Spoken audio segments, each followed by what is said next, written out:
Good morning. तो आज हम पीएचपी के वेरिएबल्स के बारे में पढ़ेंगे कि कौन कौन से उसमें वेरिएबल होते हैं और उसको कैसे हम डिक्लेयर करते हैं और उनका कैसे यूज करेंगे। ठीक है ना।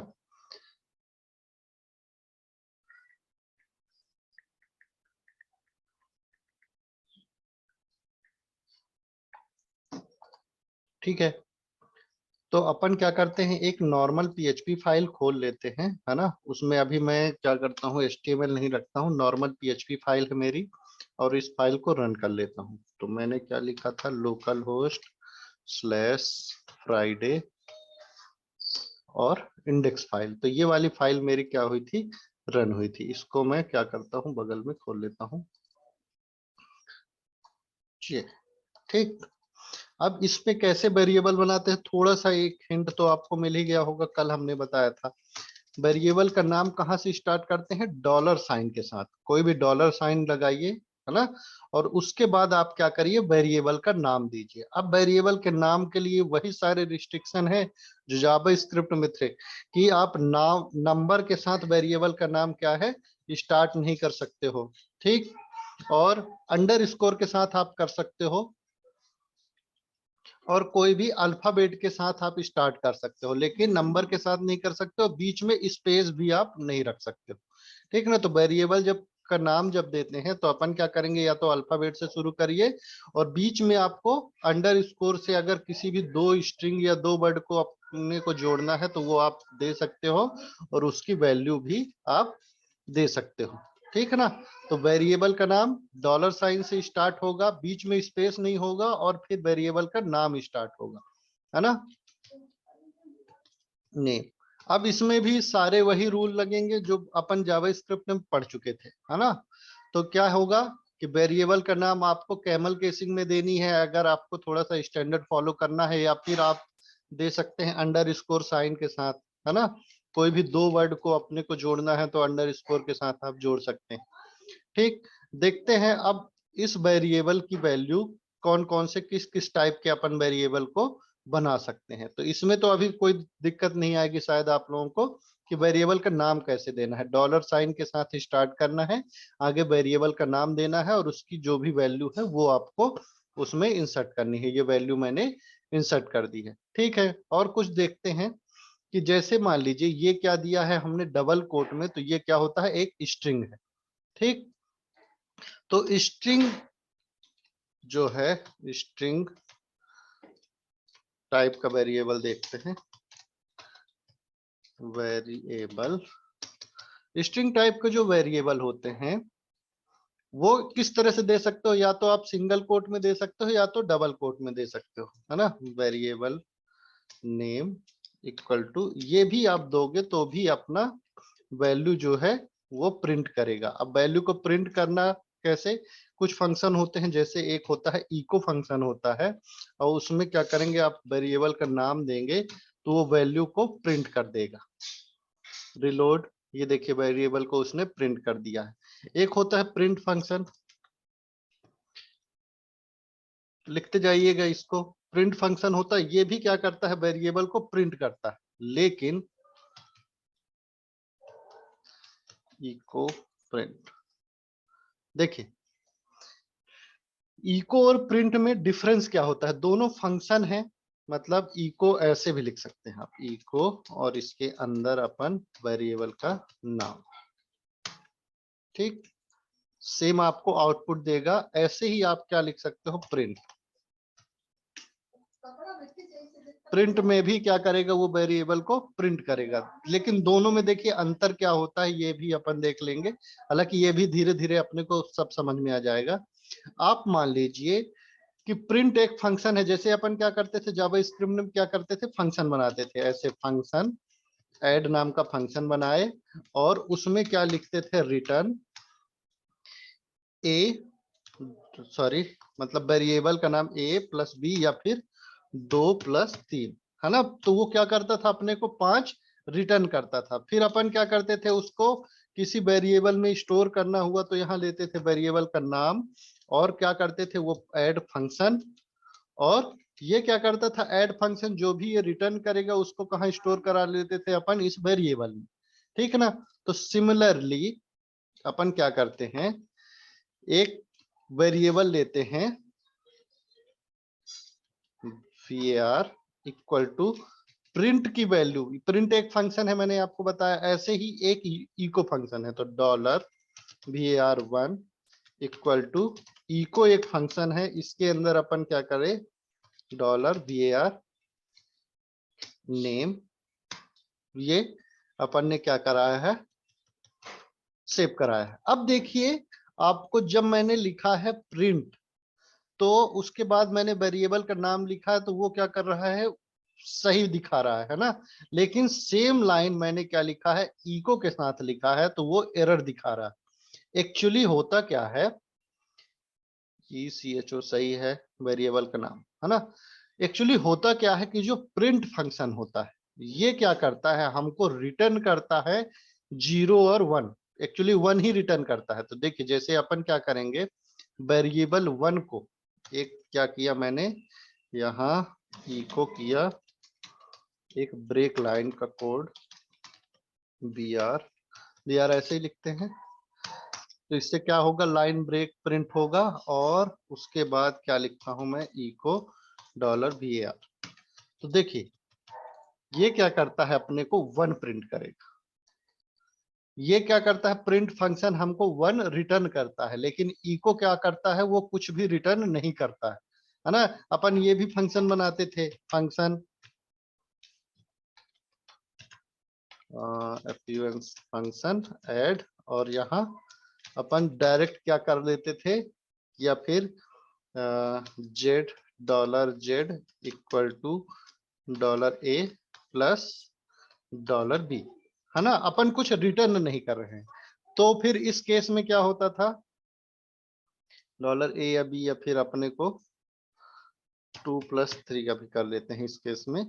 और यहाँ अगर अपन लिखेंगे, देखिए इस तरह रन टाइम में अपने को क्या है, जावा स्क्रिप्ट एरर नहीं देती थी, लेकिन ये रन टाइम में ही विजुअल स्टूडियो कोड अपने को एरर देगा। तो अब अगर अपन करेंगे $var equal to add,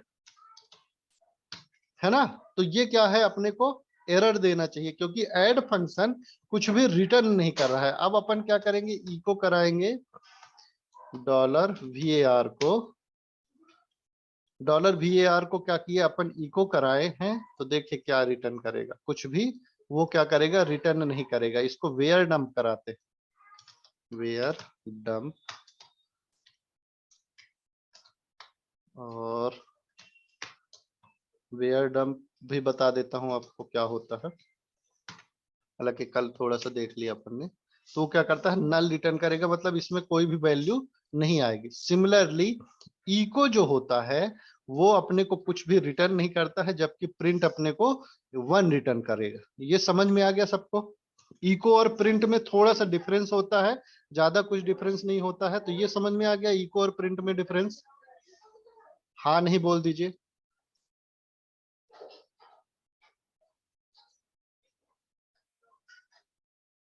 once again, ठीक है। देखिए होता क्या है, किसी भी वेरिएबल को अपने को आउटपुट दिखाना है, तो उसके लिए अपने पास 2 फंक्शन है, एक है इको, इको के आगे अपन वेरिएबल का नाम लिखते हैं, तो क्या करेगा वो, वेरिएबल का नाम, तो उसको प्रिंट करेगा, दिस इज वैल्यू, वैल्यू, है ना। उसको क्या करेगा, वो प्रिंट करेगा वेरिएबल का नाम। लेकिन ऐसे ही सेम क्या होता है प्रिंट के साथ, प्रिंट में भी वो क्या करेगा, वेरिएबल की वैल्यू को प्रिंट करेगा। लेकिन मान लीजिए इको के आगे हम एक और इको लिखते हैं, इको लिखा, मैं चाहता हूं कि जो भी इको ये फंक्शन रन करे, उसको ये फिर से क्या करे, प्रिंट करे। तो ये अपने को एरर दे रहा है, तो एक्चुअली क्या होता है कि वो वैल्यू कुछ भी रिटर्न नहीं कर रहा है। इको जो फंक्शन है ये कोई वेरिएबल वैल्यू अपने को रिटर्न नहीं करता। लेकिन अगर यहीं पर अपन लिख देते हैं प्रिंट, तो प्रिंट क्या करता है, 1 वैल्यू रिटर्न करता है। तो देखिए वैल्यू, दिस इज वैल्यू, और फिर ये वाला इको चलेगा, या फिर यहां लिख सकते हैं प्रिंट, तो भी क्या करेगा, सेम वैल्यू देगा, है ना। तो क्या होता है, प्रिंट हमको वन वैल्यू रिटर्न करता है। अब इसके आगे भी अगर हम अपन लिख देंगे इको, तो एक और वैल्यू देगा ये, देखिए 1। और इसके आगे अगर प्रिंट लिखते हैं तो वो कोई भी वैल्यू को रिटर्न नहीं करेगा, या फिर इको लिखोगे तो वो इको फंक्शन कोई भी वैल्यू रिटर्न नहीं करता है, जबकि print function one value return करता है। 1 क्या रिटर्न करेगा, 1। अब समझ में आ गया।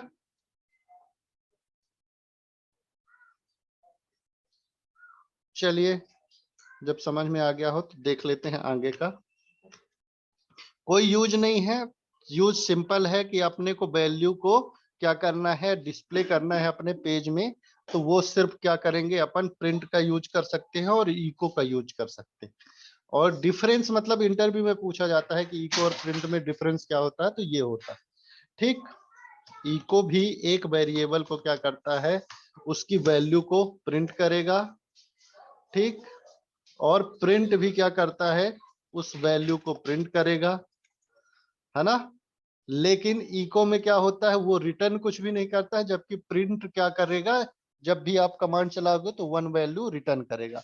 आपको ये क्या करना है कि बाद में सेव करा के रखना है, तो $var इक्वल टू यहाँ सेव करा के रख सकते हो। और यहाँ क्या लिखोगे, इको कराया अपन ने 2 प्लस $var, तो ये क्या करेगा, अपने को 3 रिटर्न करेगा, क्योंकि वेरिएबल 1 में 1 आ जाएगा, क्योंकि प्रिंट 1 रिटर्न करेगा, और 2 अपन ने यहाँ दे दिया है तो वो क्या करेगा, 3 रिटर्न करेगा। ठीक है, तो इस तरह से हो सकता है आपको यूज आए, मैं सिर्फ अंतर बता रहा हूं उसमें। एक होता है अपने पास, अब जैसे स्ट्रिंग हुआ, अपन क्या पढ़ रहे हैं अभी, स्ट्रिंग टाइप का वेरिएबल। स्ट्रिंग टाइप का अपन क्या कर रहे हैं, वेरिएबल पढ़ रहे हैं। अब देखिए, स्ट्रिंग टाइप के वेरिएबल में अपने को कुछ फंक्शन भी मिलेंगे, है ना। इससे रिलेटेड, जो स्ट्रिंग से रिलेटेड, जैसे ही अपने को जावा स्क्रिप्ट में मिलते थे। जैसे स्ट्रिंग की लेंथ अपने को अगर निकालनी है तो लिखेंगे स्मॉल में str_len। अब देखिए, एक चीज और बताता हूं कि ज्यादा फर्क नहीं पड़ता है इसमें, पीएचपी में आप कैपिटल में लिखिए या स्मॉल में लिखिए। जैसे मैं इसको लिखता हूं str_len, ठीक, मैंने क्या लिखा है, कैपिटल में लिखा है, और फिर इसके आगे मैं लिखता हूं वेरिएबल का नाम, तो ये क्या करेगा, सेम आउटपुट देगा। हाँ, सेम आउटपुट देगा। अब str_len ये एक फंक्शन है, ये रिटर्न क्या करता है, वेरिएबल में जितनी भी वैल्यू होंगी उनकी लेंथ को ये क्या करता है, रिटर्न करता है। तो इसको हम इको कराते हैं, या फिर आप वेरिएबल में क्या करिए, स्टोर करा लीजिए। तो अपने को देखना है कि उस स्ट्रिंग में कितने कैरेक्टर हैं टोटल, स्पेस को भी मिला के, तो वो क्या करेगा, अपने को रिटर्न करेगा। ये देखिए, स्पेस को मिला के जितने भी कैरेक्टर हैं अपने को str_len फंक्शन रिटर्न करता है। अब देखिए, एक चीज होती है कि कैपिटल मतलब कैपिटल स्मॉल का जो भी प्री डिफाइंड फंक्शन है, जैसे इको अपना फंक्शन हुआ, तो चाहे आप इको ऐसे ही डिफाइन करिए, चाहे आप इको ऐसे ही डिफाइन करिए, चाहे ऐसे डिफाइन कर दीजिए, चाहे ECHO ऐसे डिफाइन करिए, चाहे ECHO इस तरह से डिफाइन करिए। जो भी प्री डिफाइंड फंक्शन, उनको क्या है, आप कैपिटल स्मॉल या फिर मिक्स करके आप बना सकते हो। इसको भी यहाँ टी आप स्मॉल रखोगे तो भी ये क्या करेगा, सेम आउटपुट देगा। तो ज्यादा फर्क नहीं पड़ता है पीएचपी में कैपिटल स्मॉल का। लेकिन अपन क्या करेंगे, एक हैबिट बना के रखेंगे कि वो जो है कि आप स्मॉल रखना है तो स्मॉल ही रखिए, कैपिटल रखना है तो कैपिटल रखिए, है ना। एक ही टाइप का अपन रखेंगे। तो मैं ज्यादातर यूज करता हूँ str_len स्मॉल पे, है ना। तो जो प्री डिफाइंड फंक्शन होते हैं उनमें तो ये ठीक है, लागू होता है। लेकिन जो अपन यूजर डिफाइंड वेरिएबल या फंक्शन का नाम देंगे उसमें ये अप्लाई नहीं होगा, ये केस अप्लाई नहीं होगा। मतलब $var अंडरस्कोर नेम, ये पूरी तरह से क्या है, different. This is another value. ठीक, तो ये क्या होगा, ये वाली जो वेरिएबल, ये वाला जो वेरिएबल var नेम, मतलब ये वाला वेरिएबल है और ये वेरिएबल है, दोनों अलग अलग है ना। तो अपन क्या करेंगे, यहाँ पर अगर इको कराओगे $var नेम, तो वो क्या करेगा, ऊपर वाली की वैल्यू देगा।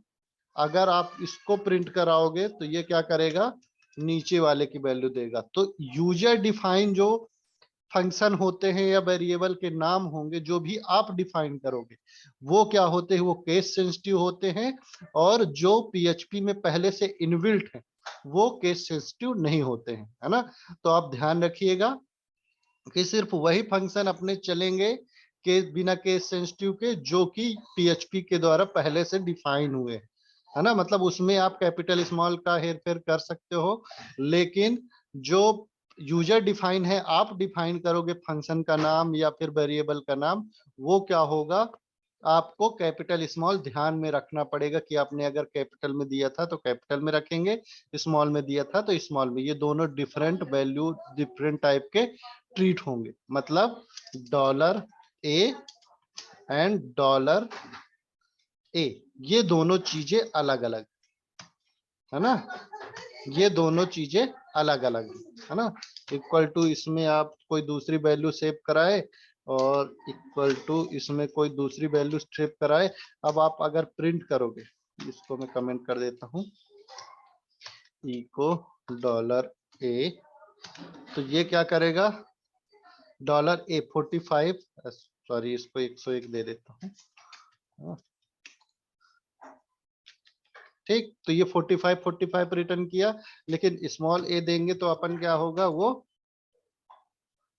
नॉर्मली क्या है, इस तरह से प्रिंट होगा। तो जो भी यूजर डिफाइन है वो केस सेंसिटिव होंगे, और जो प्री डिफाइन है पीएचपी के फंक्शन है, तो वो क्या होंगे, अपने नॉन केस सेंसिटिव। मतलब उसमें कैपिटल स्मॉल का आप कर सकते हो, लेकिन ना करो तो ज्यादा अच्छा है ना।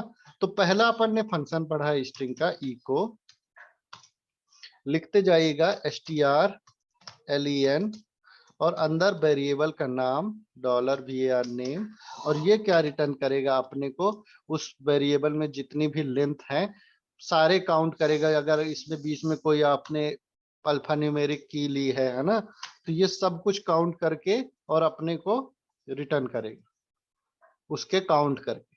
ठीक, अब यूज क्या है आपका, तो ये तो नॉर्मली है कि अगर आपको किसी स्ट्रिंग की लेंथ पता करनी है तो उसके लिए फंक्शन है strlen। ठीक, अगला जो फंक्शन है अपना, एक है एक्सप्लोड, EXPLODE। अगला जो फंक्शन है वो एक्सप्लोड फंक्शन है।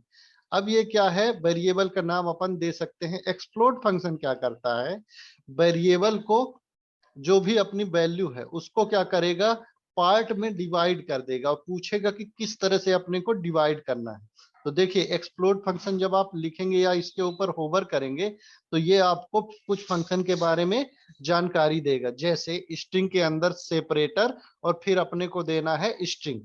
तो अपन क्या करेंगे, स्ट्रिंग के पहले यहाँ सेपरेटर लगाएंगे कि अपने को कहाँ से तोड़ना है उस स्ट्रिंग को। तो हमने दिया है कि स्पेस से उस स्ट्रिंग को अलग करो, तो यहाँ पर स्पेस है और यहाँ पर स्पेस है। वो क्या करेगा, एक्सप्लोड करेगा और वैल्यू अपने को एरे के फॉर्मेट में देगा। ठीक है ना, रिजल्ट वैल्यू क्या करेगा, अपने को एरे के फॉर्मेट में देगा। एरे क्या होता है वो अपन आगे पढ़ेंगे, लेकिन ये क्या होगा, अगर एरे होगा तो उसको अपन रिजल्ट इको से अपन प्रिंट नहीं करा सकते। देखिए एरर देगा इस कि array to string conversion in, ये भी तो ये क्या है, रिजल्ट जो है वो एक एरे है। तो इसको इस टाइप की वैल्यू को अपन किससे प्रिंट कराएंगे, इसके लिए एक फंक्शन होता है print r, print underscore r, और उसके अंदर अपन क्या करेंगे, वेरिएबल का नाम डालेंगे। तो ये देखिए ये क्या करता है, दिस इज वैल्यू, तीनों को क्या कर देता है, वो अलग कर देता है। चलिए और देखते हैं वेरिएबल के नाम, वेरिएबल के बारे में। तो देखिए स्ट्रिंग, पीएचपी में स्ट्रिंग के बारे में और भी पढ़ते हैं तो यहाँ W3 स्कूल में अपने को मिल जाएगा। तो पहला फंक्शन ही अपन ने पढ़ा था str लेंथ, फिर str वर्ड काउंट, ठीक ना। तो ये क्या करेगा, वर्ड को काउंट करेगा, बीच में स्पेस अगर होगा तो उसको क्या करेगा, वो अलग करेगा और उसको काउंट करेगा। तो देखिए इसको भी देख लेते हैं, इको str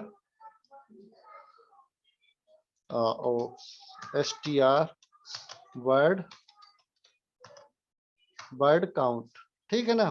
फिर इसमें वेरिएबल का नाम, वेरिएबल का नाम लिखे, रिजल्ट किए, तो ये क्या करेगा, वर्ड को काउंट करेगा। दिस इज वैल्यू, इसमें 3 वर्ड है ना, बीच में स्पेस से वो ब्रेक हो रहा है तो तीन इसमें वर्ड है।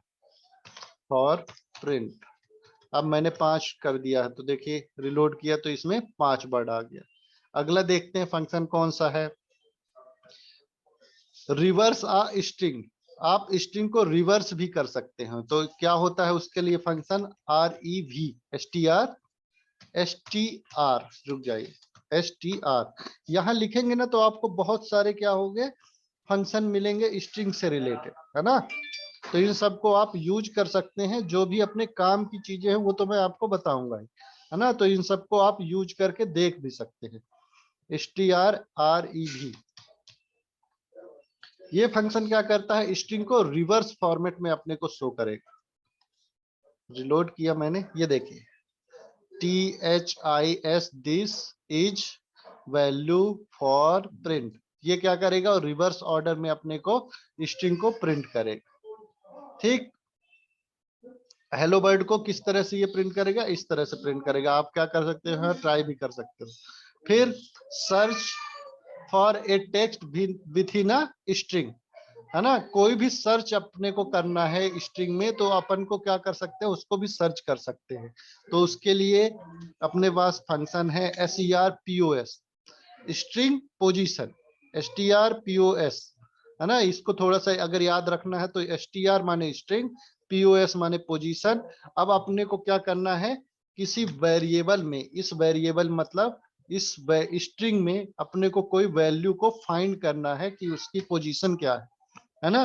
तो अपन क्या करेंगे, पहले वेरिएबल का नाम देंगे और उसमें क्या वर्ड अपने को फाइंड करना है, VALUE, वैल्यू मेरे को फाइंड करना है, तो वो क्या करेगा, उसकी पोजीशन बताएगा किस पोजीशन में, 8th पोजीशन में है। तो यहाँ से 0 से देखे, 0 से काउंट होता है या 1 से, तो 1 2 3 4 5 6 7 8, 0 से शायद काउंट होता है, 0 1 2 3 4 5 6 7 और ये 8, या फिर 1 से होगा, 1 2 3 4, देख लेते हैं। यहाँ पहला लिख देता हूँ THIS दिस, तो ये बता देगा कि किस में है, 0 से। तो ये क्या करेगा, 0 से अपना काउंट करेगा, 0 1 2 3, और जिस पोजीशन में होगी वो क्या करेगा, उसको रिटर्न करेगा। ठीक, वैल्यू किस पोजीशन में है, 8th पोजीशन में है, तो वो क्या करेगा, रिटर्न करेगा। ठीक, सेकेंड अपना फंक्शन हो गया STRPOS। फिर अगला है STR रिप्लेस, किसी वर्ड को अपने को रिप्लेस करना है ना, तो भी अपन क्या कर सकते हैं, एक फंक्शन है अपने पास STR रिप्लेस, लेकिन वो क्या करेगा, 3 आर्गुमेंट लेगा। कौन कौन से, पहला तो लेगा कि कौन सा वर्ड अपने को सर्च करना है ना, ये थोड़ा सा देखिए, ये क्या करेगा, इसके ऊपर आप माउस ले जाओगे तो पहले पूछेगा कौन सा वर्ड अपने को सर्च करना है, फिर उस सर्च के बाद मतलब वो अगर उसको मिल गया तो वो क्या करेगा, किस चीज से रिप्लेस करना है, और थर्ड है कौन सा अपना वेरिएबल है, कौन सी स्ट्रिंग है जिसमें ये एक्शन परफॉर्म करना है। ठीक है ना, तो अपन क्या करेंगे, लिखा मैंने यहाँ कि दिस को दैट बना दे, है ना, दिस को सर्च करे, उसकी जगह लिख दे दैट, और अपना जो वेरिएबल का नाम है या वैल्यू है वो क्या है, वेरिएबल नेम। अब देखिए इको क्या करता है अपने को, तो वो क्या करेगा, दैट बना देगा उसको, लेकिन ये वाला जो वेरिएबल है उसमें कोई छेड़खानी नहीं करता, वो क्या करता है, एक नया कॉपी देगा जिसको आप क्या करोगे, चाहो तो वेरिएबल में स्टोर करा सकते हो, है ना। न्यू वेरिएबल में आप क्या कर सकते हो, इसको स्टोर करा सकते हो। न्यू वेरिएबल में आप स्टोर करा सकते हो और इसको इको करा सकते हो न्यू वेरिएबल। रिलोड किया, सेम आपको आउटपुट मिलेगा। ठीक, अगला देखते हैं। कंप्लीट आपको स्ट्रिंग का रेफरेंस कहाँ मिल जाएगा, यहाँ पर, यहाँ बहुत सारी चीजें मिलेंगी आपको, है ना। str, रिवर्स, implode, ज्वाइन, देखिए एलियाज ऑफ implode, हाँ अच्छा str, हाँ कुछ फंक्शन और भी देख लेते हैं। जैसे आपको क्या करना है, str to upper, str upper, str to upper, ये फंक्शन क्या करता है, उसको अपर केस में लिखेगा। एक फंक्शन ये भी है। तो $var नेम, ये क्या करेगा, अपने को अपर केस में लिख के देगा। फिर str टू लोअर, ये फंक्शन क्या करेगा, अपने को लोअर केस में देगा। अगर ये क्या है, अपर केस में कुछ भी है उसमें ds, तो ये क्या करेगा, उसको लोअर केस में देगा। फिर एक होता है यूसी फर्स्ट, तो ये क्या करेगा, फर्स्ट जो लेटर है हर THIS, तो ये क्या करेगा, फर्स्ट लेटर को क्या करेगा, कैपिटल करेगा। बाकी ये DSS तो अपना पहले से स्मॉल मतलब कैपिटल में था,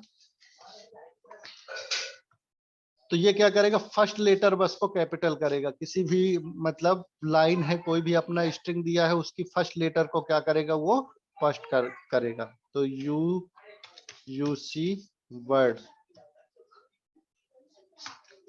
अब देखते हैं यूसी वर्ड क्या करता है।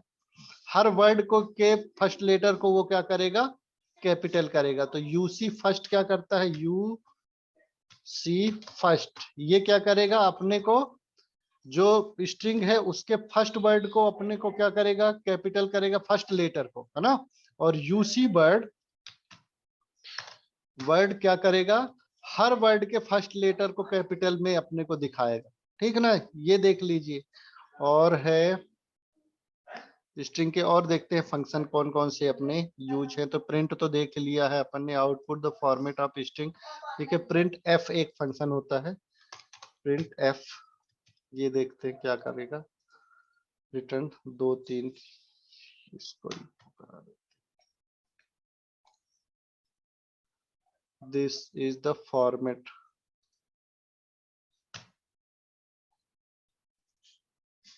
कुछ कर तो रहा नहीं, है ना। फिर आगे देखते हैं R trim, remove the white space और character from the right shift. हाँ, एक होता है ट्रिम फंक्शन, ट्रिम जैसे जावास्क्रिप्ट में होता था। तो लास्ट के जो भी अपने के स्पेस हैं और शुरू के जितने भी स्पेस हैं उसको क्या करेगा, वो ट्रिम करके प्रिंट करेगा। तो एक्चुअली इसमें क्या है, दिखाता नहीं है, इसमें दिखाएगा नहीं, बाकी क्या करता है वो आता है। तो इसको कैसे दिखाएं अपन, आ, आ, आ, आ, आ, हाँ, एक होता है इको प्री टैग, अगर आप लोगों ने थोड़ा सा रिसर्च किया होगा तो एक होता है प्री टैग। ये क्या करता है कि स्पेस स्पेस सब दिखाता है। अगर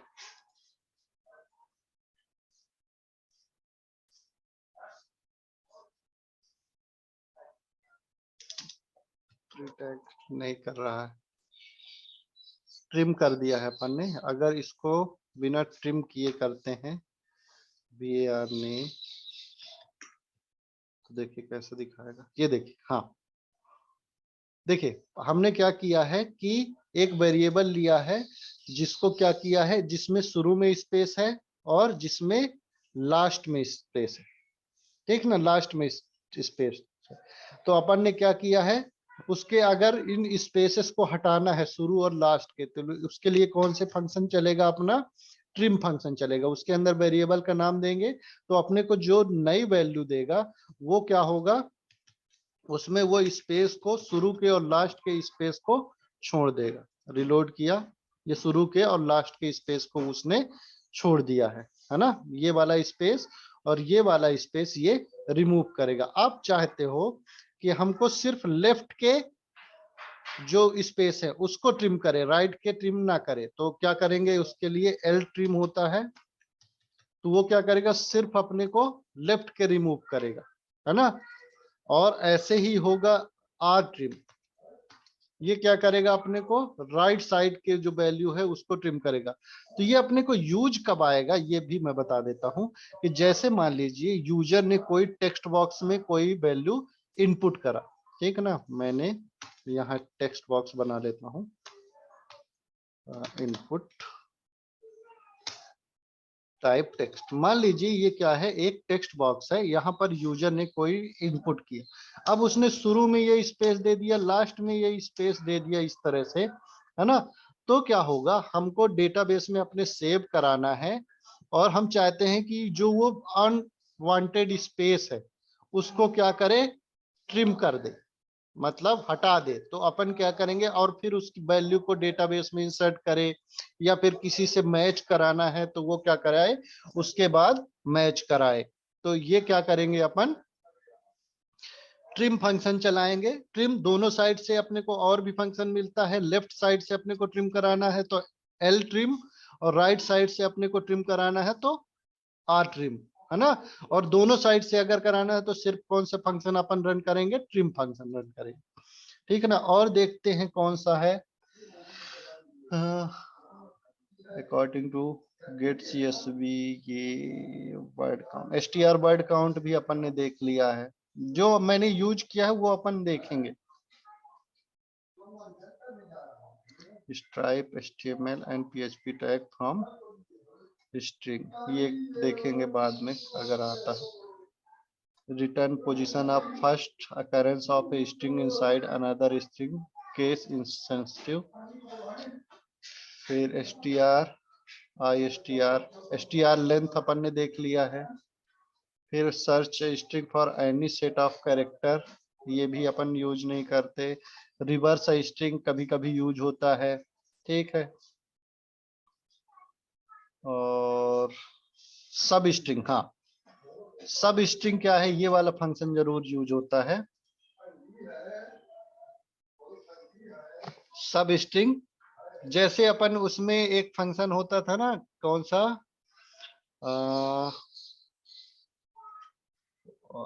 मेरे को याद नहीं है, देख लेते हैं। वो क्या करता है, सब स्ट्रिंग रिमूव अपने को बताएगा।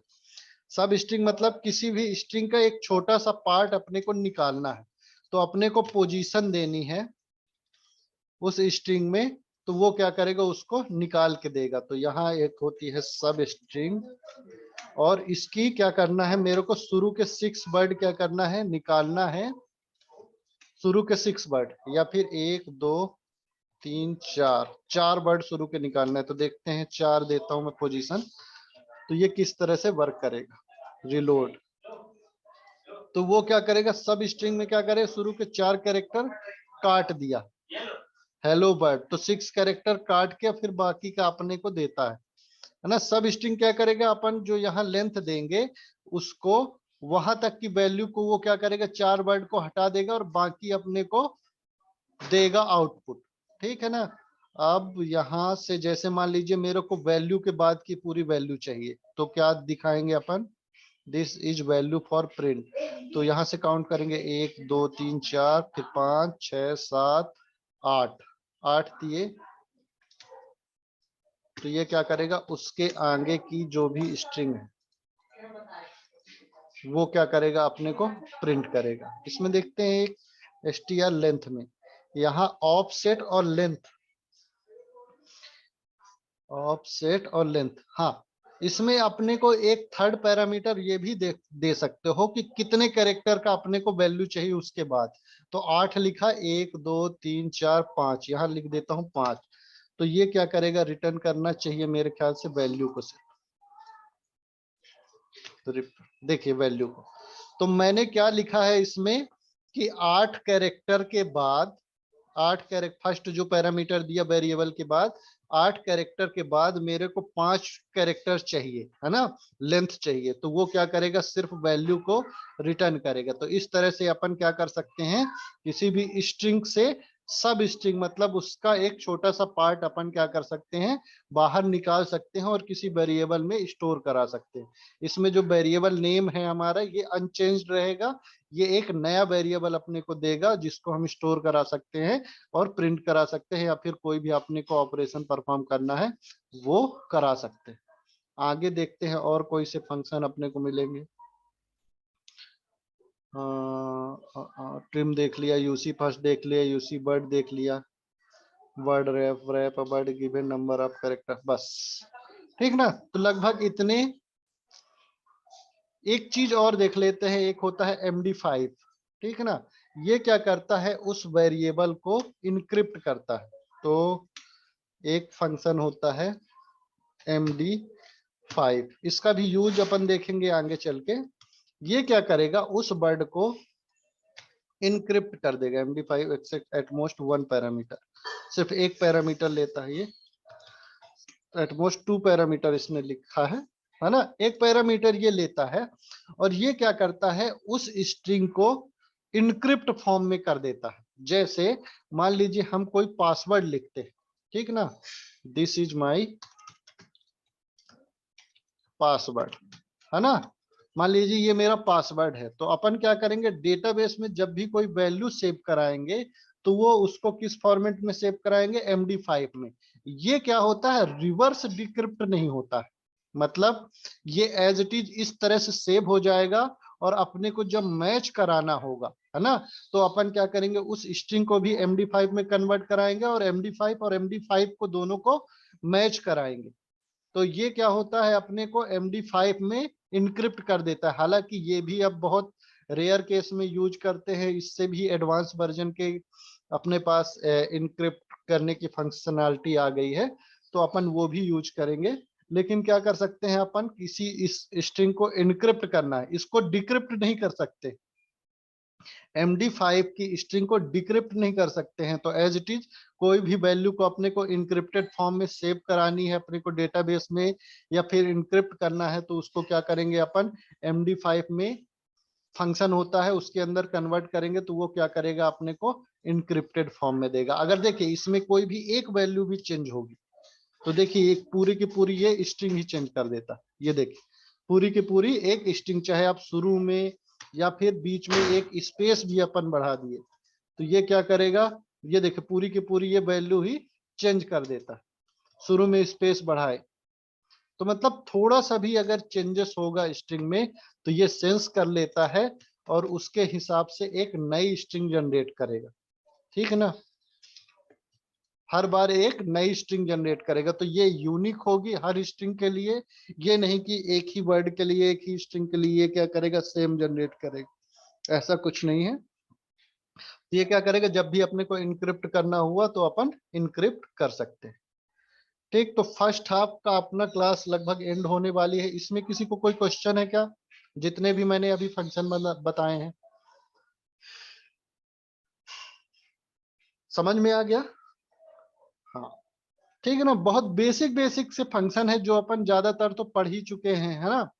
तो उनको देख लेंगे, जो भी अपने ज्यादातर यूज आने वाले हैं वो मैं आपको बता दूंगा। अगर कोई अपना बाद में आएगा तो उसको भी अपन देख लेंगे, है ना, कि कोई भी आ, बाद में अपने को आएगा तो उसको भी देख लेंगे क्या होता है, कौन सा फंक्शन अपने यूज में आया। ठीक है, क्लास को एंड करते हैं, मिलते हैं 5 मिनट के ब्रेक से।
Welcome back. आगे देखते हैं अपना, अभी तक देखा हमने स्ट्रिंग टाइप के वेरिएबल के बारे में, अगला देखते हैं नंबर, है ना। तो नंबर में डायरेक्टली अपन क्या कर सकते हैं, उसी वेरिएबल में अपन नंबर भी दे सकते हैं, या फिर अलग से अपने को वेरिएबल बनाना है तो क्या है यहाँ नंबर या इंटीजर, ठीक है ना। तो नंबर कितने टाइप के होते हैं, एक तो होता है जैसे मान लीजिए एक मैंने दिया वैल्यू वेरिएबल 1 और इसमें दिया नंबर 1 2 3, एक दिया अपन ने डॉलर वेरिएबल 1 इक्वल टू 12.565, ठीक।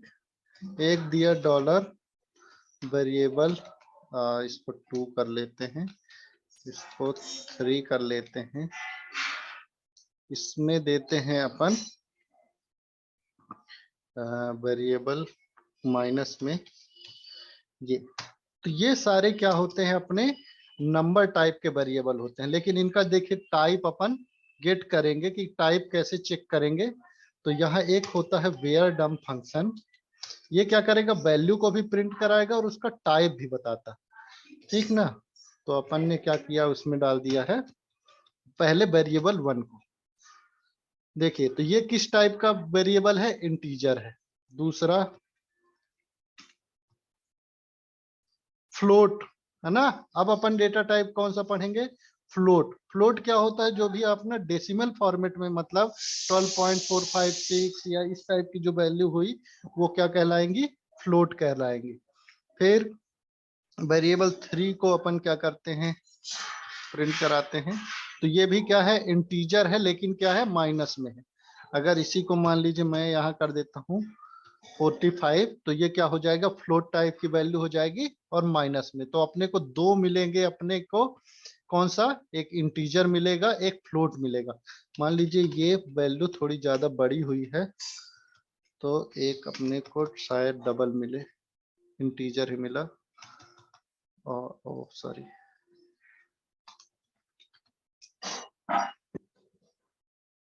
फ्लोट, देखिए वेरिएबल 1, अब इसकी वैल्यू को वो फ्लोट में दिख, ज्यादा बड़ा हो जाता है ना, तो उसको ई, जैसे अपने कैलकुलेटर में क्या होता है, ई के साथ दिखाने लगता है जो वैल्यू होती है, अगर वो बड़ी होती है ना।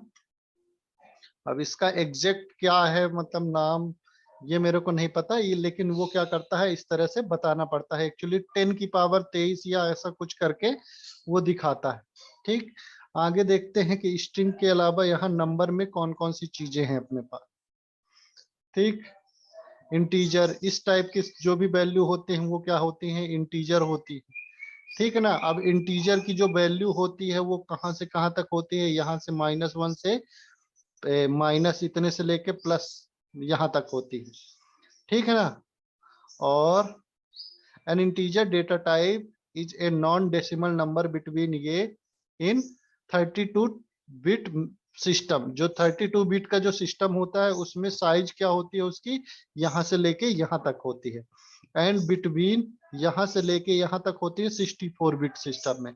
तो मेरा अभी 64 बिट का सिस्टम है, तो मेरी जो वैल्यू होगी वो उसकी रेंज क्या होगी इंटीजर की, यहाँ से लेके यहाँ तक जो भी इसका नंबर है।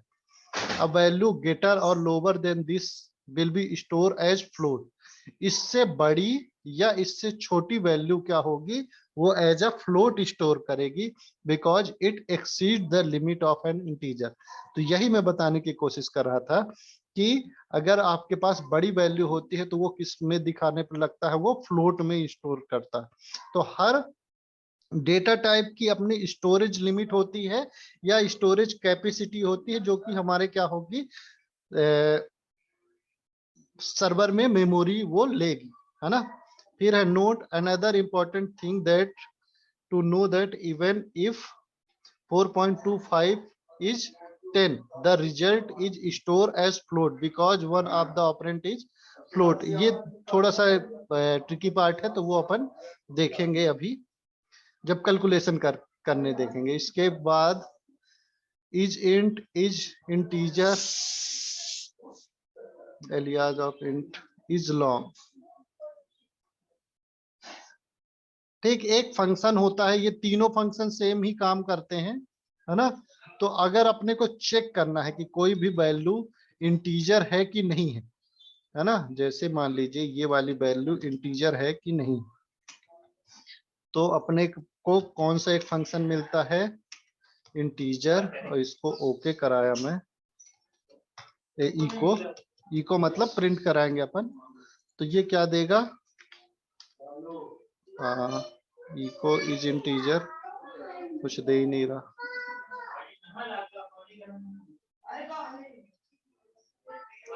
इंटीजर है, check the type of string integer, तो इको में अभी तो कुछ इज इंटीजर कुछ दिया ही नहीं, इज इंट देखते हैं,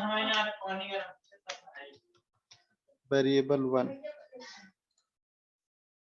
प्रिंट, इसको वेयर डंप करा के देखते हैं।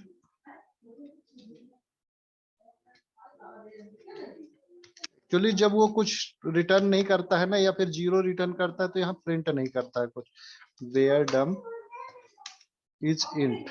अब ये देखिए बूलियन वैल्यू देगा, बूल फॉल्स, ठीक है ना, ये क्या है, इंटीजर नहीं है। लेकिन अगर ये क्या होती है, छोटी वैल्यू होती है, तो वो क्या करेगा, ट्रू रिटर्न करेगा, ठीक है ना। तो सेम अगर इको कराते अपन इसको, तो ये क्या करता, 1 रिटर्न करता, ये ट्रू को क्या है, 1 समझता, तो ये देखिए 1, लेकिन अब ये क्या है, इंटीजर नहीं है, तो वो 0 रिटर्न करेगा, और यहाँ कोई भी वैल्यू दिखाता नहीं है एक्चुअली, है ना। तो उसको दिखाने के लिए अपन क्या करेंगे, वेयर डंप कराएंगे, लेकिन वो ट्रू फॉल्स वैल्यू रिटर्न करता है, या तो ट्रू रिटर्न करेगा या तो फॉल्स। अगर इंटीजर होगा तो ट्रू रिटर्न करेगा, इंटीजर नहीं होगा तो फॉल्स रिटर्न करेगा। तो अपने पास ये फंक्शन है, तीनों में से कोई भी आप यूज करेंगे तो वो क्या करेगा, सेम ही आउटपुट देगा, चेक करके कि ये है कि नहीं, ठीक है ना। फिर है जैसे वेयर डंप, ये वेयर डंप में ही मैंने बताया कि ये क्या होता है, वो चेक करके बताएगा कि ये इंटीजर है कि नहीं। तो जैसे ये वाली वैल्यू है तो इसमें इंटीजर बताएगा कि है, और ये वाली वैल्यू इंटीजर नहीं है तो वो बताएगा नहीं है, फॉल्स रिटर्न करेगा। फिर है फ्लोट, तो फ्लोट क्या होती है, इस टाइप की जो वैल्यू होंगी, ये जो ई वाली है वैल्यू वो, है ना, या फिर जो डेसिमल पॉइंट वाली वैल्यू है वो क्या कहलाती है, फ्लोट टाइप की वैल्यू कहलाती है, जो जिसमें दशमलव लगा रहता है, ठीक है ना। तो यहाँ क्या करेंगे, इसके लिए भी अपने पास फंक्शन है कि चेक करना है कि फ्लोट है कि नहीं है, तो ये क्या करेगा, रिटर्न करेगा। तो अभी देखिए वेरिएबल 1 क्या है, फ्लोट नहीं है, तो ये क्या करेगा, कुछ भी रिटर्न नहीं करेगा। तो इसको वेयर डंप के अंदर देख लेते हैं, var dump is float, variable 1 जो है वो फ्लोट है कि नहीं है चेक करना है। तो ये क्या करा उसने, बूलियन फॉल्स, मतलब फ्लोट नहीं है। अगर इसी को अपन डेसिमल में रख देते हैं और चेक करेंगे तो ये क्या करेगा, ट्रू रिटर्न करेगा, ये वैल्यू है ना। ऐसे ही इज डबल, तो दोनों फंक्शन में से कोई भी एक फंक्शन आप यूज करोगे तो वो सेम आउटपुट देगा। फिर PHP infinity, is finite is infinite, check the numeric value is infinite, तो ये इनफाइनाइट है कि नहीं है, तो देखते हैं ये इस तरह की वैल्यू को वो क्या समझता है। हालांकि ये वाला मैंने ज्यादा यूज नहीं किया है, ठीक ना, $var4 इक्वल टू इस तरह की वैल्यू जो ई के साथ आती है ना। तो यहाँ इज इनफाइनाइट चेक करते हैं क्या रिटर्न करता है,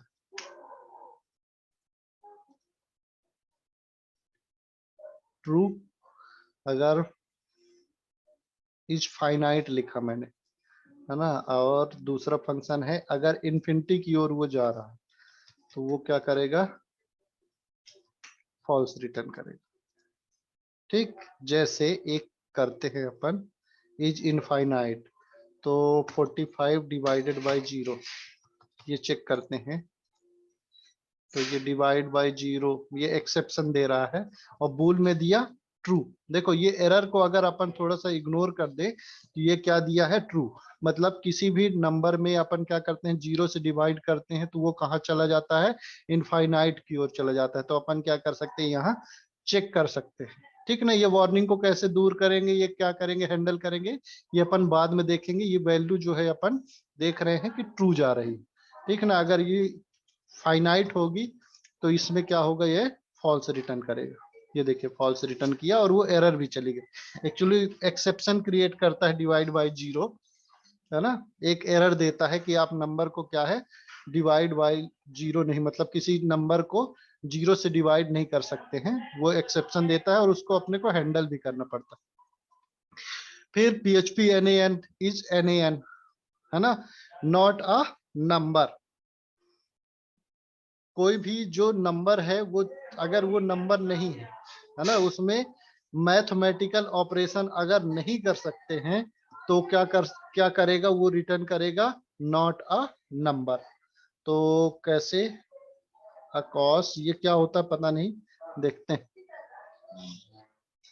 float not a number, ACOS ये पता नहीं क्या होता है।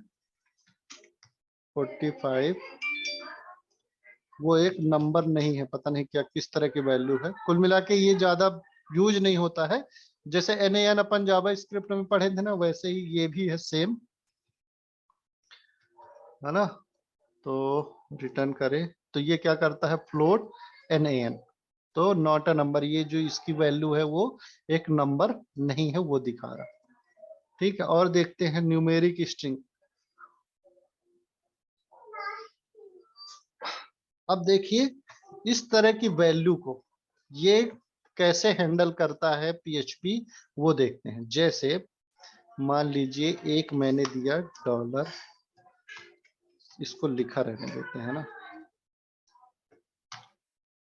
एक लिखा मैंने $x इक्वल टू जो भी वैल्यू है, फिर $x या $y जो भी है x इक्वल टू स्ट्रिंग में सेम वैल्यू लिख दी है मैंने 454525, है ना।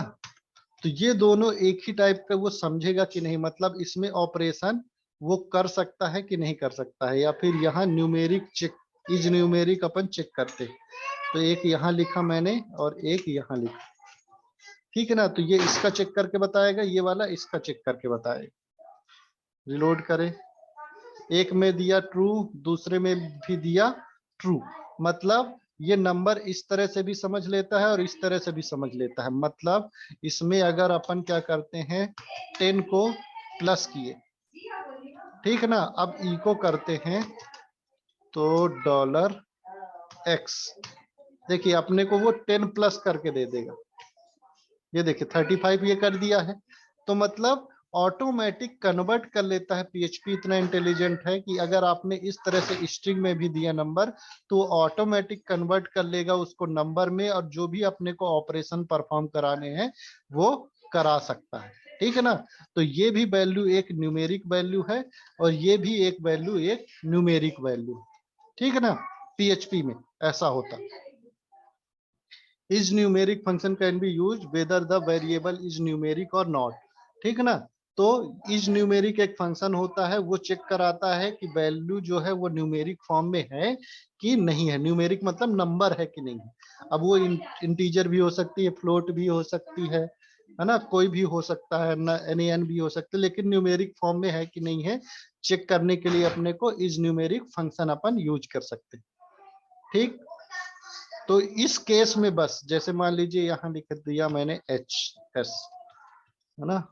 अब इस केस में ये देखिए ये क्या करेगा, एरर देगा और वैल्यू क्या करेगा, यहाँ ट्रू या फॉल्स, यहाँ पर इज न्यूमेरिक में या ट्रू रिटर्न कर रहा है, लेकिन अपने को एरर दिया है।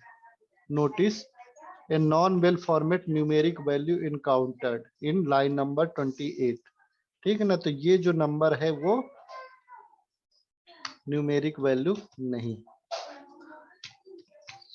फॉल्स। तो बूल क्या है, फॉल्स। तो ये जो है सिर्फ अपन अगर अल्फाबेट देते हैं या फिर उसमें अल्फाबेट है तो वो फॉल्स रिटर्न करेगा, मतलब वो न्यूमेरिक नहीं है। बाकी सारे केसेस में वो क्या करेगा, न्यूमेरिक वैल्यू देगा। अगर वो अपन ने इस तरह भी लिखा है तो वो भी एक न्यूमेरिक वैल्यू ही समझेगा, ठीक है ना। ये काम आएगा अपने को, तो ये ध्यान रखिएगा। फिर PHP case string and float to integer, ठीक। अब कोई भी वैल्यू है इसको अपन इंटीजर में कन्वर्ट कर सकते हैं, ठीक है ना। फ्लोट वैल्यू है उसको अपन क्या कर सकते हैं, इंटीजर में कन्वर्ट कर सकते हैं, या फिर कोई स्ट्रिंग वैल्यू है उसको इंटीजर में अपन कन्वर्ट कर सकते हैं। कैसे देखते हैं। जैसे मान लीजिए अपन ने क्या किया, लिखा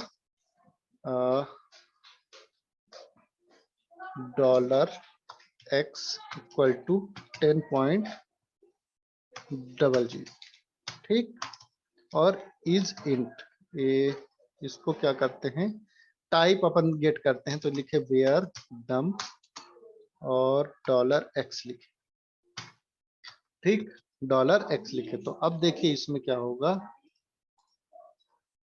ये क्या दे रहा है, फ्लोट, और उसके अंदर उसकी वैल्यू दे रहा है, ठीक ना, उसने दशमलव हटा दिया।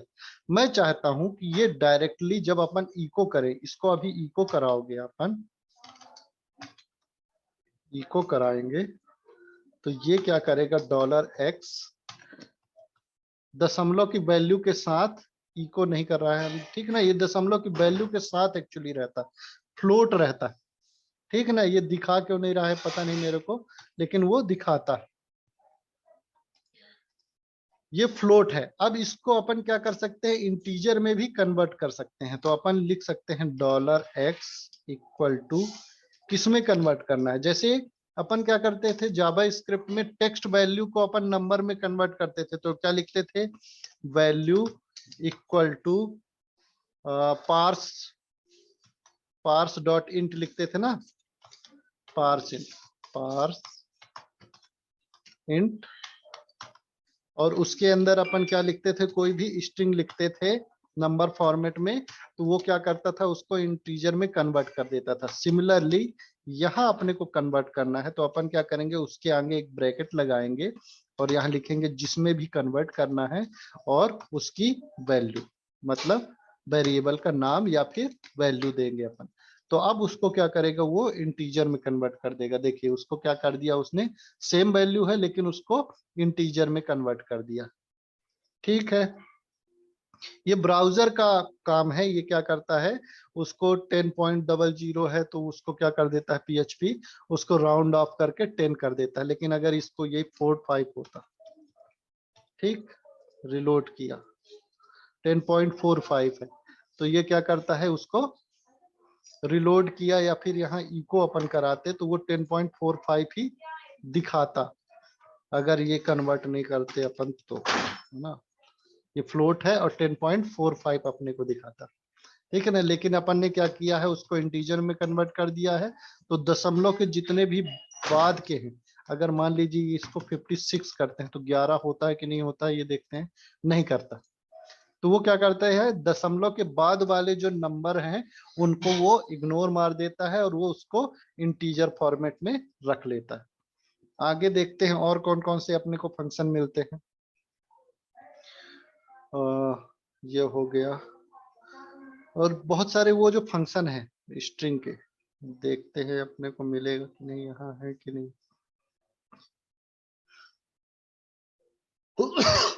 सॉरी, केस सेंसिटिव, PHP के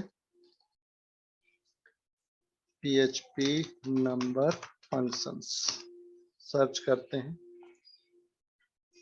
तो बहुत सारे अपने को हालांकि मिल जाएंगे। हाँ, ABS, ACOS,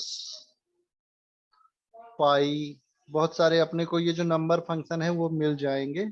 कुछ चीजें हैं जो मैं बता देता हूँ, जैसे राउंड, एक फंक्शन होता है अपने पास राउंड, ये क्या करता है, वैल्यू को राउंड ऑफ करता। जैसे अपन क्या करेंगे, वेयर डम्प और राउंड, और यहाँ वेरिएबल का नाम $x, और इसको क्या करते हैं अपन, प्रिंट कराते हैं। तो देखिए फ्लोट दिया लेकिन उसको राउंड ऑफ कर देता है, किसमें, 11 में, इसको छोटा कर देता है, उसको क्या करता है 11 में राउंड ऑफ कर देता है, लेकिन अभी भी ये क्या है, फ्लोट वैल्यू ही यहाँ पर दिखा रहा है,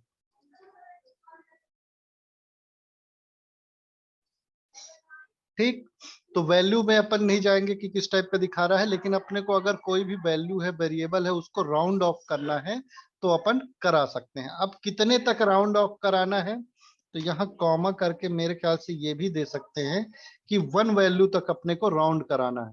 तो देखिए 10.6 कर दिया है, जैसे 5 6 है, अब ये 5 से ऊपर है तो इसको क्या कर दिया है, 5 6 कर दिया। अपने को 3 डिजिट चाहिए, 2 डिजिट चाहिए, तो 2 5 6 3 डिजिट चाहिए, तो वो क्या करेगा, उसके आगे एक जीरो ऐड कर देगा। यहाँ पर दिख नहीं रहा है लेकिन वो क्या करता है, जीरो ऐड करता है ना। 3 डिजिट में भी जैसे मान लीजिए यहाँ इतनी वैल्यू है, अपने को 3 डिजिट में चाहिए, इस तरह से वैल्यू है लेकिन अपने को 3 डिजिट बस चाहिए, तो अपन यहाँ लिख सकते हैं राउंड ऑफ, और उसको कहाँ तक वो राउंड करेगा। जैसे ये 4 है, तो इसके आगे की वैल्यू अगर 5 या 5 से ऊपर रहती है तो ये 4 को क्या कर देता है, 5 कर देता है। अगर ये 3 होता तो ये 4 ही रहता राउंड, तो ये 4 ही रहता है। तो इस तरह से अपन राउंड करा सकते हैं। और देखते हैं कौन सा फंक्शन है,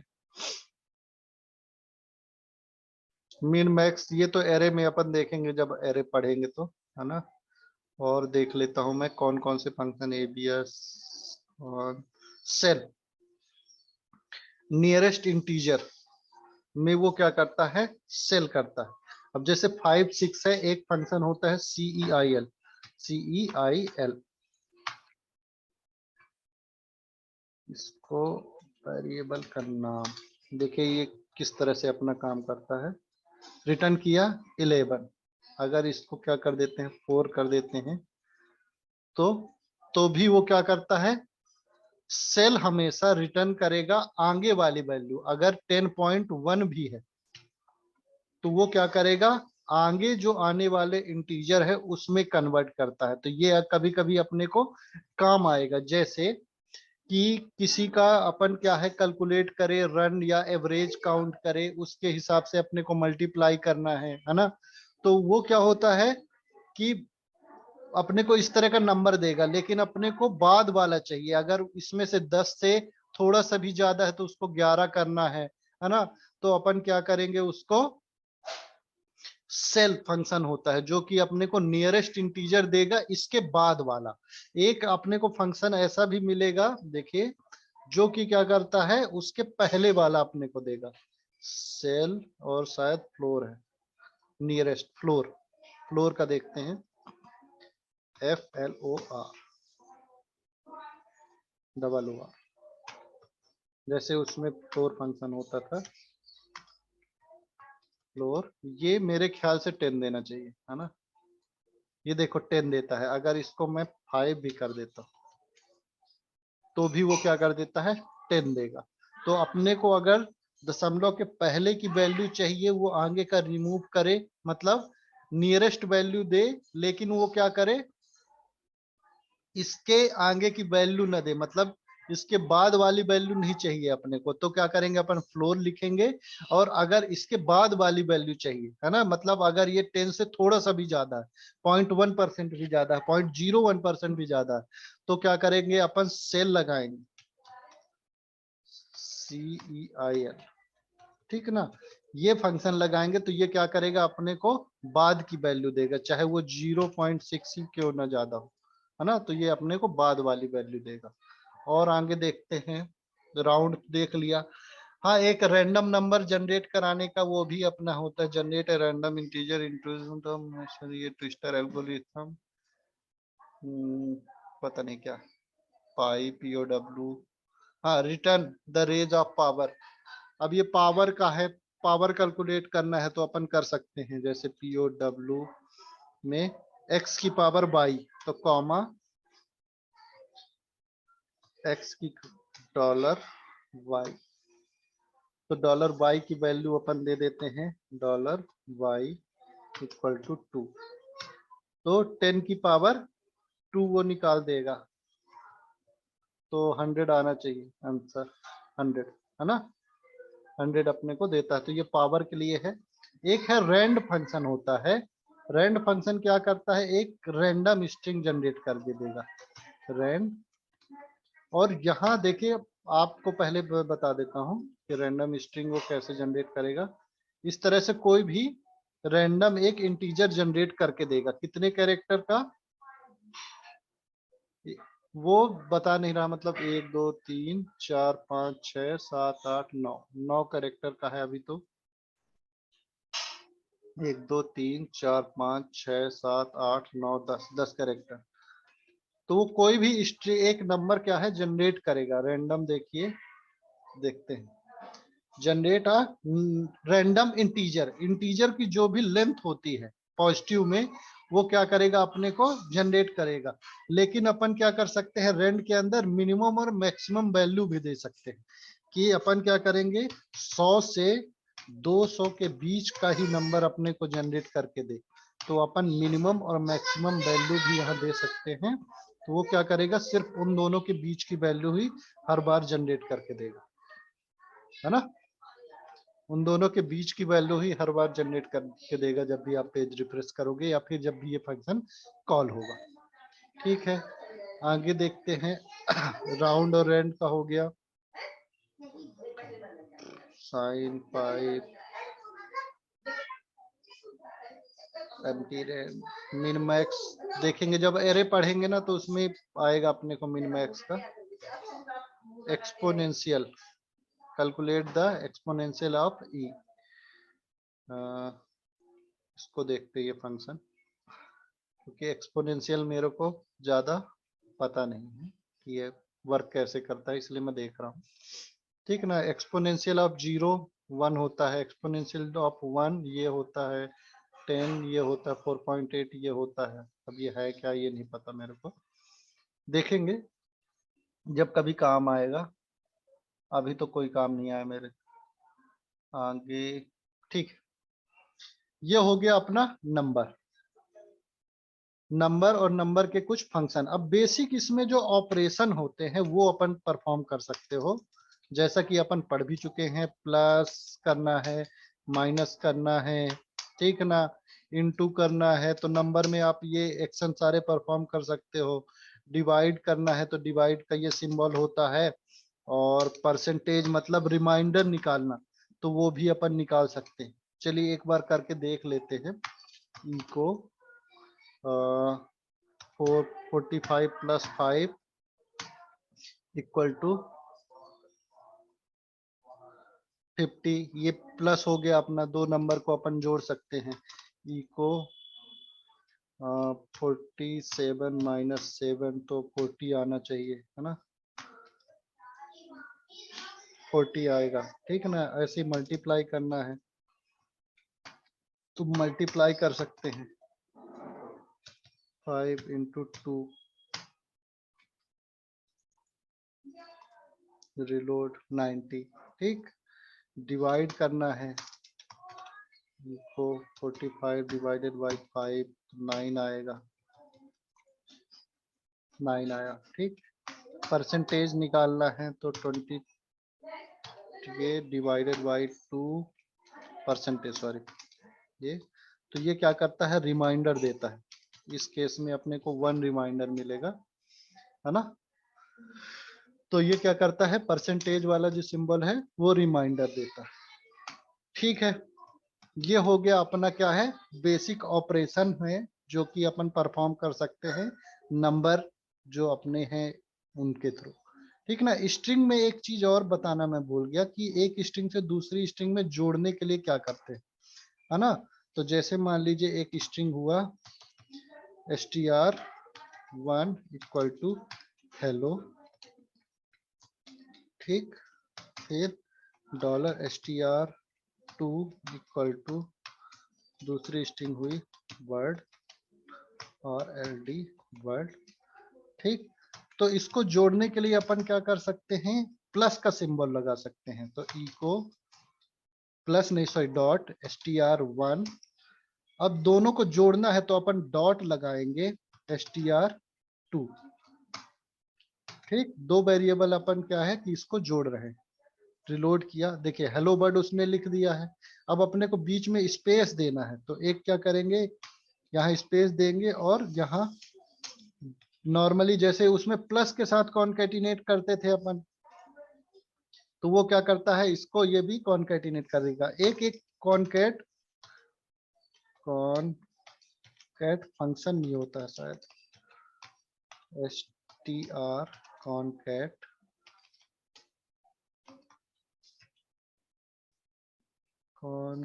नहीं, ये फंक्शन नहीं है। अगर आएगा मेरे को ध्यान में तो मैं बता दूंगा। इस तरह अपन स्ट्रिंग को वो कर सकते थे। एक चीज और था अपन कि जब अपन बैक टिक का यूज करते थे तो अपन क्या है कि वेरिएबल का नाम दे के इस तरह से ऐसे, और यहाँ वेरिएबल का नाम देते थे तो वो वेरिएबल को इवेल्युएट कर लेता था, है ना। ये वेरिएबल का जैसे str1, ठीक। तो इसमें भी क्या करता है वो इवेल्युएट कर सकते हैं अपन, लेकिन अपने को देना नहीं है वो क्या बोलते हैं कर्ली ब्रेसेस और ये सब लगाने की जरूरत नहीं है। बैक टिक अपन लगाए और यहाँ लिखे str1 स्पेस $str $str2। देखते हैं ये चलता है कि नहीं चलता है। नहीं, नहीं चल रहा, इसमें नहीं चल रहा है, लेकिन शायद कैलकुलेट करके देता है।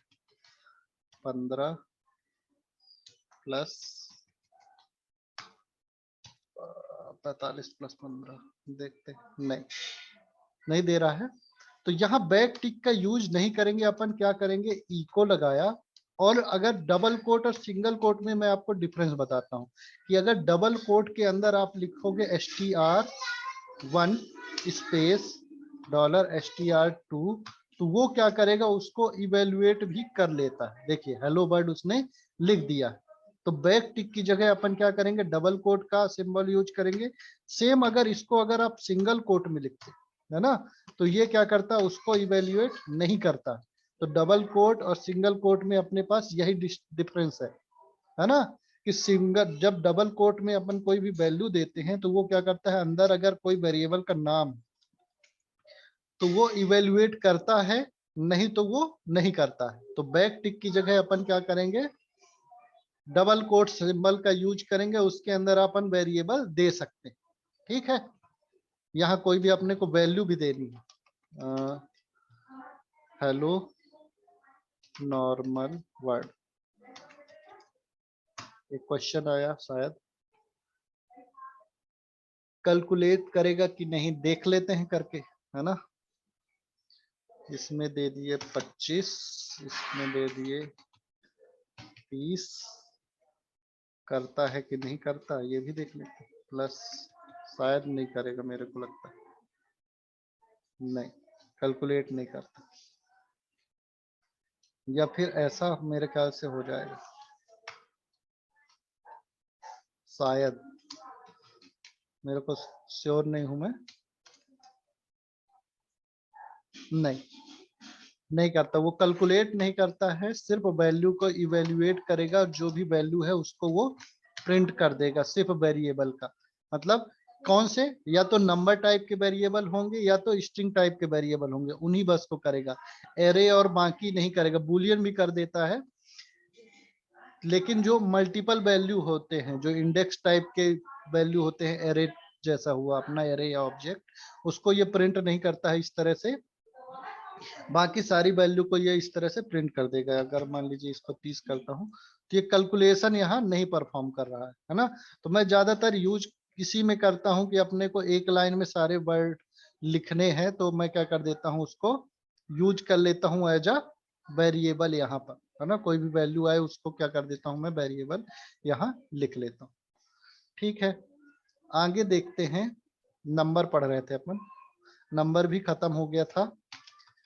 कुछ चीजें हैं जैसे ये क्या है कि अपन ऑपरेटर है, ये ऑपरेशन पढ़े थे कि माइनस प्लस डिवाइड इनटू जो भी नॉर्मल अपने ऑपरेटर होते हैं वो पढ़ लिया था। और एक चीज है, अब आगे अपन बुलियन के बारे में पढ़ते हैं। तो अपन क्या कर सकते हैं कंपैरिजन ऑपरेटर भी यहाँ यूज कर सकते हैं। जैसे ई को 2 बड़ा है 1 से, ठीक है ना, तो ये क्या रिटर्न करेगा आपने 1 रिटर्न करा, हाँ, है ना। लेकिन अगर अपन ने उल्टा कर दिया तो ये क्या करेगा, रिटर्न कर दे जीरो, कुछ भी रिटर्न नहीं करता। मैंने आपको बताया था अभी थोड़ी देर पहले भी कि जब कुछ भी या फॉल्स रिटर्न करेगा तो यहाँ प्रिंट नहीं दिखाता, लेकिन आप वैल्यू को यहाँ यूज कर सकते हैं। तो वेयर डंप ही करा देता हूँ जिससे अपने को दिखे। ठीक, तो ये बुलियन क्या है, फॉल्स। ठीक, वेयर डंप एक्चुअली यूज क्यों करते हैं इसका, अपने को यूज उसमें नहीं करना है, जब अपना लाइव वेबसाइट है वहां अपन यूज नहीं करेंगे। ये सिर्फ चेकिंग के लिए यूज होता है कि उसमें किस तरह की वैल्यू आ रही है, और वैल्यू आ भी रही है कि नहीं आ रही है। तो अपन जब डिबग करते हैं कोड को तो अपन वेयर डंप का यूज करेंगे ज्यादातर, है ना, डिबग करने के लिए। तो अभी तो अपन सीख रहे हैं तो अपन यूज कर सकते हैं। तो टू माइनस मतलब टू छोटा है बड़ा वन से, तो क्या करेगा, इसको फॉल्स करेगा। ऐसे ही ये भी ऑपरेटर अपन यूज कर सकते हैं, लेस देन और इक्वल टू, ग्रेटर देन और इक्वल टू। ठीक, फिर इक्वल टू, है ना, और ट्रिपल इक्वल टू भी यहाँ यूज होता है।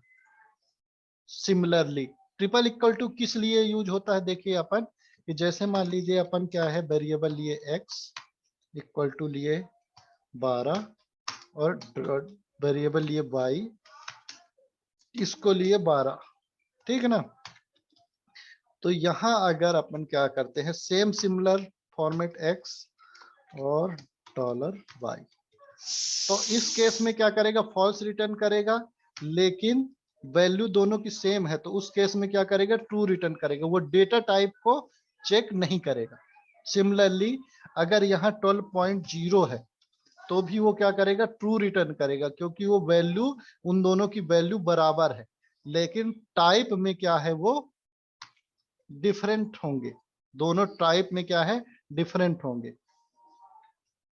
ठीक, एक स्ट्रिंग टाइप का है और एक क्या है, नंबर टाइप का।